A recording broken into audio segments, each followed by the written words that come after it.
సచిన్ టెండూల్కర్‌లు, షారుఖ్ ఖాన్‌లు, సల్మాన్ ఖాన్‌లు, ముందు ధోనీలు ముందు చిన్న వీళ్ళంతా లీగల్ బెట్టింగ్ చేశారు. దానివల్ల గవర్నమెంట్‌కి 28% టాక్స్ ఎళ్తోంది. మీ వల్ల ఏమీ వెళ్ళట్లేదు అనేలాగా అంటే లీగల్ బెట్టింగ్ చేస్తే కరెక్టు, ఇది చేస్తే తప్పు అనేలాగా మీరు మాట్లాడడం జరిగింది. ధర్మరాజు లైసెన్స్ తీసుకొని పేకాట ఆడినా, లైసెన్స్ లేకుండా పేకాట ఆడినా ఎండ్ ఆఫ్ ద డే రాజ్యం అయితే పోయిందిగా. కాకపోతే గుడ్డిలో చల్లనయ్యి. హైదరాబాద్ మెట్రో రైల్ మీద కనిపిస్తున్న యాడ్ ఇది. ఒకసారి చూడండి, ఇది 1x బ్యాట్ అంట. 1x బ్యాట్ అనేది ఒక గ్యాంబ్లింగ్ కంపెనీ. డబ్బులు తీసుకొని బెట్టింగ్లు, గేమింగ్లు ఆడించే కంపెనీ హైదరాబాద్ మెట్రో రైల్ కి యాడ్ ఇచ్చింది. వాళ్ళు కూడా తీసుకున్నారు. పేరు ఏదైనా లీగల్ యాప్స్ పేరుతో గవర్నమెంట్ చేస్తోంది. అది గవర్నమెంట్ చేస్తున్న ఎక్స్‌ప్లాయిటేషన్ లేకపోతే గవర్నమెంట్ చేస్తున్న దోపిడీ ప్రత్యక్షంగా. ఈ ఆర్టికల్ చూడండి.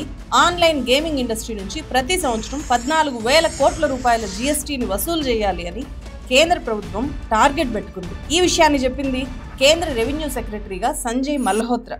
మీ పాయింట్ ఆఫ్ వ్యూ గవర్నమెంట్ అని అనడం. నా పాయింట్ ఆఫ్ వ్యూ గవర్నమెంట్ ఈ యాప్లు గవర్నమెంట్ కన్నా ప్రజలు వీడు ఈ బయాస్ అని యాదవ్, ఈ హర్ష సాయి వీళ్ళు చేస్తుంది పెద్ద మాఫియా, టెలిగ్రామ్ గ్రూప్ లో చేస్తున్న పెద్ద మాఫియా అని చెప్పాలి. బెట్టింగ్ల ద్వారా వేల కోట్ల రూపాయలు దోచుకునే లీగల్, ఇల్లీగల్ అవకాశాలు ఇండియాలో ఉన్నప్పుడు ఈ దోపిడీ ఎప్పుడు ఆగుతుంది, ఎలా ఆగుతుంది? కేవలం ప్రభుత్వాలు మాత్రమే దేశమంతా ఒకే చట్టం తెచ్చి ఆపాలి అంటే. కానీ అలా చేయట్లేదు. గవర్నమెంట్ చేస్తుంది అనే నమ్మకం కూడా లేదు. కవర్ చేద్దాం అంటూ దాదాపు 1,00,000 రూపాయల దాకా పొడగొట్టుకున్నాను. మాకు డబ్బులు ఇచ్చేసి మీరు చస్తే చావండి, మీరు జనంతో ఏమైనా చేసుకోండి అనేలాగా ఒక కూనీకోరు వ్యాపారాన్ని స్వయంగా కేంద్ర ప్రభుత్వం చట్టబద్ధం చేసింది. మెయిన్ గా కనిపిస్తుండేది గవర్నమెంట్ ఫెయిల్యూర్ కనిపిస్తుంది కదా.